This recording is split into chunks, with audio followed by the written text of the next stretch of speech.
শিশু কিশোর কিশোরী তরুণ তরুণী ছাত্রছাত্রী নারী পুরুষ নবীন প্রবীণ সবাইকে আমার সালাম জানাচ্ছি। আসসালামু আলাইকুম। গত বছর আগস্ট মাসে জুলাই গণ অভ্যুত্থানের শক্তি বলে আমরা অন্তর্বর্তী সরকার গঠন করেছিলাম। এরপর আমরা এখন আমাদের মেয়াদে একটি অত্যন্ত গুরুত্বপূর্ণ সন্ধিক্ষণে উপনীত হয়েছি।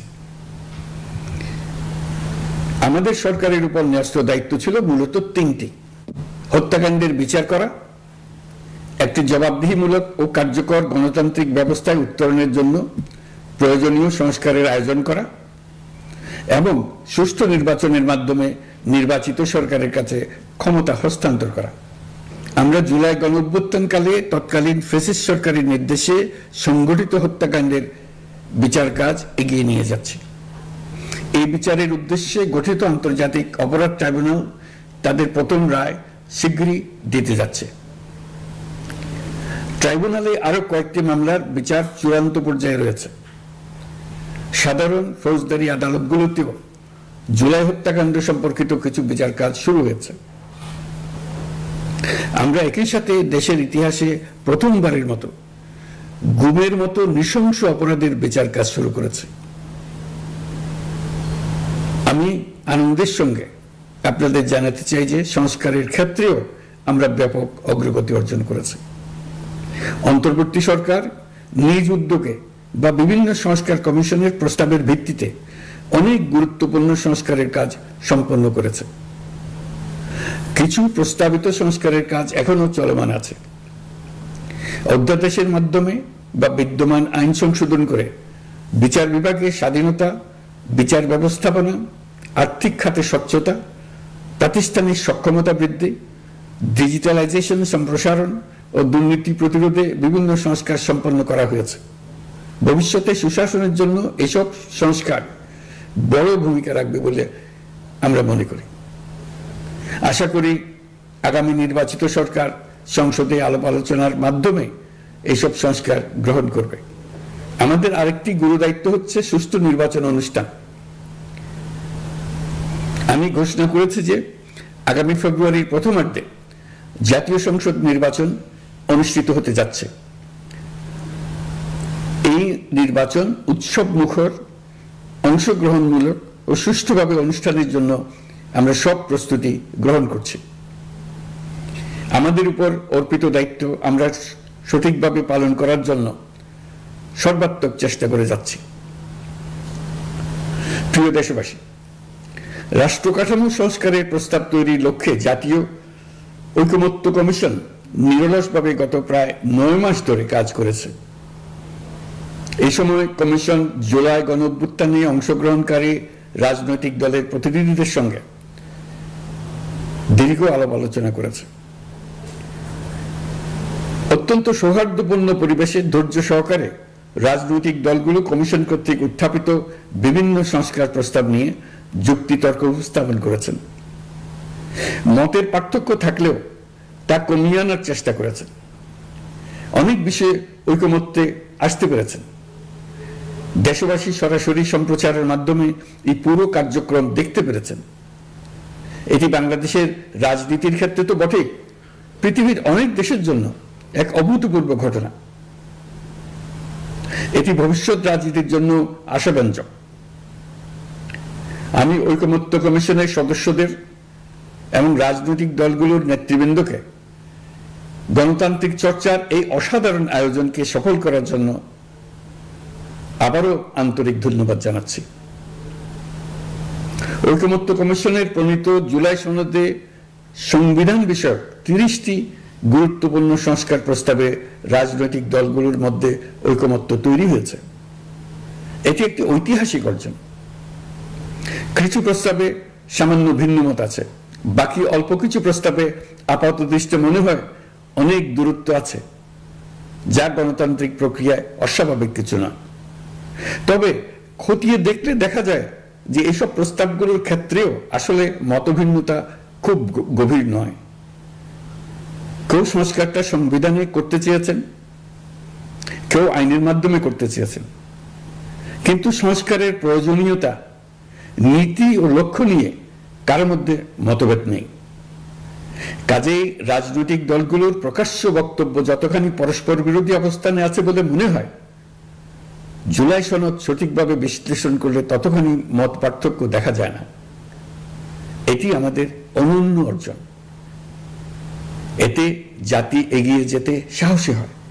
এসব বিবেচনায় রেখে এবং রাজনৈতিক দলগুলো কর্তৃক স্বাক্ষরিত জুলাই সনদকে মূল দলিল হিসেবে ধরে নিয়ে অন্তর্বর্তী সরকার আজকের উপদেষ্টা মণ্ডলীর সভায় জুলাই জাতীয় সনদ সংবিধান সংস্কার বাস্তবায়ন আদেশ 2025 অনুমোদন করেছে। এটা বিরাট খবর। প্রয়োজনীয় স্বাক্ষর শেষে এটি ইতিমধ্যে গেজেট নোটিফিকেশন করার পর্যায়ে পৌঁছে গেছে। জুলাই সনদ বাস্তবায়নের লক্ষ্যে এই আদেশে আমরা গুরুত্বপূর্ণ কিছু বিধান গ্রহণ করেছি। এর মধ্যে রয়েছে সনদের সংবিধান বিষয়ক সংস্কার প্রস্তাবনার উপর গণভোট অনুষ্ঠান এবং পরবর্তী সময়ে সংবিধান সংস্কার পরিষদ গঠনের সিদ্ধান্ত। আমরা সকল বিষয় বিবেচনা করে সিদ্ধান্ত নিয়েছি যে আগামী জাতীয় সংসদ নির্বাচনের দিনই গণভোটের আয়োজন করা হবে, অর্থাৎ জাতীয় নির্বাচনের মতো গণভোটও ফেব্রুয়ারির প্রথমার্ধে একই দিনে অনুষ্ঠিত হবে। এতে সংস্কারের লক্ষ্য কোনোভাবে বাধাগ্রস্ত হবে না। নির্বাচন আরো উৎসবমুখর ও সাশ্রয়ী হবে। গণভোট অনুষ্ঠানের লক্ষ্যে উপযুক্ত সময়ে প্রয়োজনীয় আইন প্রণয়ন করা হবে। জুলাই সনদের আলোকে আমরা গণভোটের ব্যালটে উপস্থাপনীয় প্রশ্নও নির্ধারণ করেছি। আমি প্রশ্নটি এখন আপনাদের সামনে পাঠ করে শোনাচ্ছি। প্রশ্নটি হবে এরকম: আপনি কি জুলাই জাতীয় সনদ সংবিধান সংস্কার বাস্তবায়ন আদেশ 2025 এবং জুলাই জাতীয় সনদের লিপিবদ্ধ সংবিধান সংস্কার সম্পর্কিত নিম্নলিখিত প্রস্তাবগুলোর প্রতি আপনার সম্মতি জ্ঞাপন করছেন? ক, নির্বাচনকালীন সময়ে তত্ত্বাবধায়ক সরকার, নির্বাচন কমিশন এবং অন্যান্য সাংবিধানিক প্রতিষ্ঠান জুলাই সনদে বর্ণিত প্রক্রিয়ার আলোকে গঠন করা হবে। খ, আগামী সংসদ হবে 2 কক্ষ বিশিষ্ট। জাতীয় সংসদ নির্বাচনে দলগুলোর প্রাপ্ত ভোটের অনুপাতে 100 জন সদস্য বিশিষ্ট একটি উচ্চকক্ষ গঠিত হবে এবং সংবিধান সংশোধন করতে হলে উচ্চকক্ষের সংখ্যাগরিষ্ঠ সদস্যের অনুমোদন দরকার হবে। গ, সংসদে নারীর প্রতিনিধি বৃদ্ধি, বিরোধী দল থেকে ডেপুটি স্পিকার ও সংসদীয় কমিটির সভাপতি নির্বাচন, প্রধানমন্ত্রীর মেয়াদ সীমিতকরণ, রাষ্ট্রপতির ক্ষমতা বৃদ্ধি, মৌলিক অধিকার সম্প্রসারণ, বিচার বিভাগের স্বাধীনতা ও স্থানীয় সরকার সহ বিভিন্ন বিষয়ে যে 30টি প্রস্তাবে জুলাই জাতীয় সনদে রাজনৈতিক দলগুলোর ঐকমত্য হয়েছে সেগুলো বাস্তবায়নে আগামী নির্বাচনে বিজয়ী দলগুলো বাধ্য থাকবে। ঘ, জুলাই সনদে বর্ণিত অন্যান্য সংস্কার রাজনৈতিক দলগুলোর প্রতিশ্রুতি অনুসারে বাস্তবায়ন করা হবে। গণভোটের দিন এই 4টি বিষয়ের উপর একটি মাত্র প্রশ্নে আপনি হ্যাঁ বা না ভোট দিয়ে আপনার মতামত জানাবেন। গণভোটের সংখ্যাগরিষ্ঠ ভোট হ্যাঁ সূচক হলে আগামী সংসদ নির্বাচনে নির্বাচিত প্রতিনিধি নিয়ে একটি সংবিধান সংস্কার পরিষদ গঠিত হবে। এই প্রতিনিধিগণ একই সাথে জাতীয় সংসদের সদস্য হিসেবে দায়িত্ব পালন করবেন। পরিষদ তার প্রথম অধিবেশন শুরুর তারিখ হতে 180 কার্য দিবসের মধ্যে সংবিধান সংস্কার করবে। সংবিধান সংস্কার সম্পন্ন হওয়ার পর 30 কার্য দিবসের মধ্যে সংসদ নির্বাচনে প্রাপ্ত ভোটের সংখ্যানুপাতে উচ্চকক্ষ গঠন করা হবে। এর মেয়াদ হবে নিম্নকক্ষের শেষ কার্য দিবস পর্যন্ত। জুলাই সনদ বাস্তবায়নের অঙ্গীকারনামা অনুসারে সংবিধানে জুলাই জাতীয় সনদ অন্তর্ভুক্ত করার ব্যবস্থা গ্রহণ করা হবে। এটিও আজকে অনুমোদিত আদেশে উল্লেখ করা হয়েছে।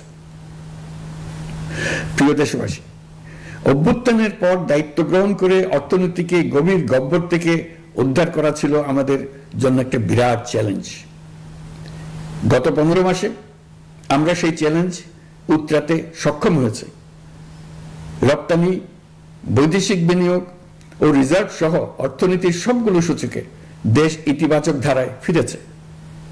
লুট হয়ে যাওয়া ব্যাংকিং খাত ইতিমধ্যেই ঘুরে দাঁড়িয়েছে, মানুষের আস্থা ফিরে এসছে। ব্যাংকিং খাতকে আরো শক্তিশালী করতে নানামুখী পদক্ষেপ চলমান রয়েছে। অভ্যুত্থান পরবর্তী সময়ে বিভিন্ন দেশের বৈদেশিক বিনিয়োগ হ্রাস পেলেও বাংলাদেশে গণ অভ্যুত্থান পরবর্তী প্রথম বছরে বৈদেশিক প্রত্যক্ষ বিনিয়োগ অর্থাৎ এফডিআই 19.13% বৃদ্ধি পেয়েছে। এটি বৈশ্বিক প্রবণতার বিপরীতে এক অনন্য অর্থনৈতিক দৃষ্টান্ত স্থাপন করেছে। আগামী সপ্তাহে ডেনমার্ক ভিত্তিক মায়ার্স গ্রুপের মালিকানাধীন এপিএম টার্মিনালস বিভি এর সঙ্গে লালদিয়া কন্টেইনার টার্মিনাল প্রকল্পে 30 বছরের কনসেশন চুক্তি স্বাক্ষর হতে যাচ্ছে।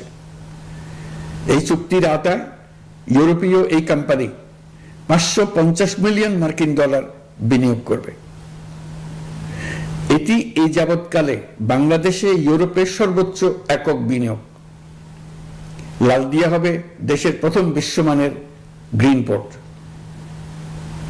প্রিয় দেশবাসী, প্রায় 1.5 যুগ ধরে আমাদের জনগণ ভোটাধিকার থেকে বঞ্চিত ছিলেন। তারা আজ আসন্ন নির্বাচনে তাদের ভোটাধিকার প্রয়োগ করার জন্য উন্মুখ হয়ে আছেন। আগামী ফেব্রুয়ারিতে সুষ্ঠু নির্বাচন অনুষ্ঠানের বিষয়ে অভ্যুত্থানের সপক্ষে রাজনৈতিক দলগুলোকে অবশ্যই ঐক্যবদ্ধ থাকতে হবে। তা না হলে জাতি এক মহা বিপদের সম্মুখীন হবে। এই সম্পর্কে আমি আগেও একাধিকবার আমার আশঙ্কা প্রকাশ করেছি।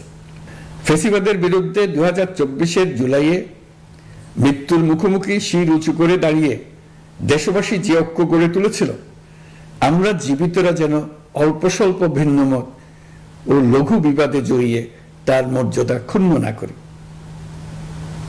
133 শিশু, শত শত তরুণ তরুণী, নারী পুরুষের মৃত্যু, হাজার হাজার মানুষের অঙ্গহানির যে আত্মত্যাগ, সেটিকে আমাদের সম্মান জানাতেই হবে। দেশের আপামর জনগণ সামান্য যা চায় তা হচ্ছে এই অগণিত হতাহতের স্মৃতির প্রতি শ্রদ্ধা জানিয়ে আমরা সবাই যেন ভিন্ন মতের প্রতি সহিষ্ণুতা দেখাই, দলীয় স্বার্থ অতিক্রম করে সম্মিলিত আকাঙ্ক্ষা ও জাতীয় চাওয়াকে ঊর্ধ্বে তুলে ধরি। তাই আমি আশা করি আমাদের এই সিদ্ধান্ত জাতির বৃহত্তর স্বার্থে রাজনৈতিক দলগুলো মেনে নেবে।